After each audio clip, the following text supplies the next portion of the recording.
Hello my nerds, this is Fanboy. Welcome to your daily dose of Starcraft 2 and the Legacy of the Void. I have a very interesting PvP here with two very fine players indeed. In the bottom right hand corner of Ruins of Seras, you have the one, the only, HuK as our blue Protoss. His opponent today is going to be none other than our red Protoss today, and it's MaNa, or Liquid MaNa as most people know him. MaNa has been around forever. HuK has been around forever. Let's see if one of these players is going to come out victorious. Let's see which one that would be. I can't talk, it seems like, but this is a PvP, as you can see. Two of the finest Protoss players on the planet Earth at the moment. HuK, I have been following for quite a while. Recently he's done Archon show matches. He's been very active in Legacy of the Void. MaNa has as well. I know MaNa's been around, I think, a little bit longer than HuK. If I'm wrong, please correct me in the comment section of this video. But MaNa, if I remember correctly, was one of the original Liquid players when Team Liquid was first founded. So MaNa's been around for a very long while. So let's see what's going on. As you can see, there is a little bit of a difference between their playstyles as this game gets a little underway. MaNa does go for a Cybernetics core pretty much right off the bat as standard. HuK wants to, it looks like he wants to put on a little bit more aggression on the early game, so he opted into building two gateways before his Cybernetics core. So this allows him to pump out more units, but MaNa also has gateway research before HuK does.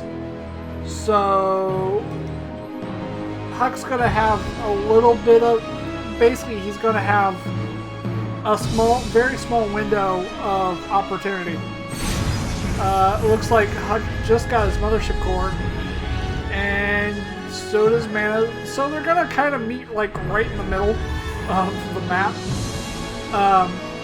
This is not uncommon for Protoss players to do, is to scout and try to do a little bit of harassment with their mothership cores. And there we go. There's MaNa's mothership core does pull off quite a few probes and pretty much kills mining at the main for the most part. Overcharge is used for HuK's mothership core, and it forces MaNa's mothership core to recall. So it doesn't have a whole lot of energy on it at the moment. Mothership core for HuK is being a little bit brave and going back out to scout MaNa's base. Meanwhile, MaNa's warp technology is just finishing up, has blink on the way, so does HuK, but HuK's blink research is delayed, just pretty much like everything else in the game. Two stalkers are out on the field for HuK, and it looks like an adept is going to try to get some type of scouting or probe kills, and we're going to see if he can get that accomplished. There's one probe. Two probes die. So, I mean, that's not the worst trade in the entire world. But research for gateways just finished for HuK. Way behind MaNa's research. MaNa's adding on 2 more gateways. And it looks like he's going to opt in and staying on 2 bases. Is getting a, I want to call him a probe for some strange reason, but it's not a probe. It is an observer. Observer probe. Same thing. They're kind of passive. Sort of. But I know of some probes in some games, if they had a kill counter, they would be in the double-digit realm. But it looks like HuK does have a observer of his own. So this observer needs to be kind of careful. But what I see right now is HuK is making... He's going for a very, very risky play. An extremely risky play in PvP. He is expanding. He does have a not Twilight Council, but a Dark Shrine behind this. So DTs in PvP, they can be a very, very big threat. And it looks like MaNa wants to move out with just a bunch of Blink Stalkers. I mean, these guys are pretty much mirror builds for the most part. The only difference is MaNa is getting +1 and HuK is getting a DT Shrine. So, Mothership Core is in danger of going down. It does go down. Blinks right on... The Stalkers blinked right on top of it.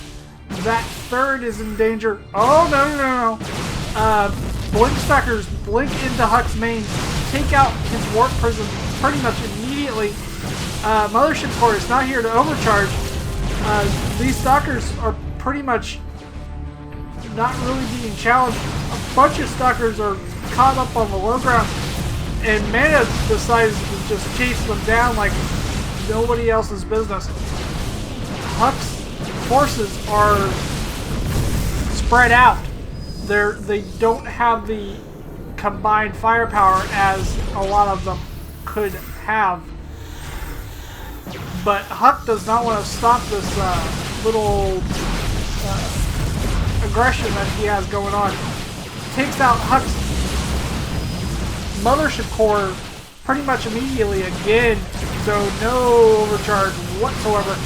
These Stalkers need to stop moving and start actually firing, but the Blink Stalkers are pretty much, for MaNa, are pretty much just trying to kick butt right now.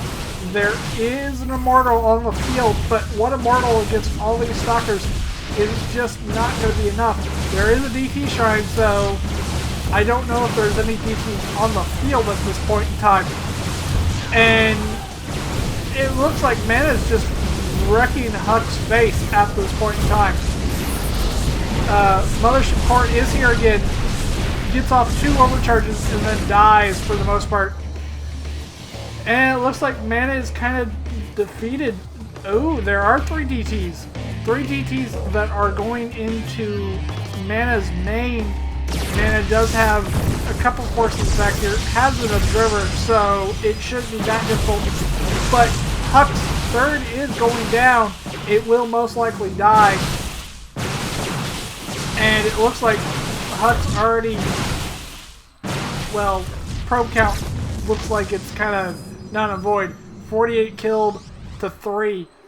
And I don't know where these DTs are.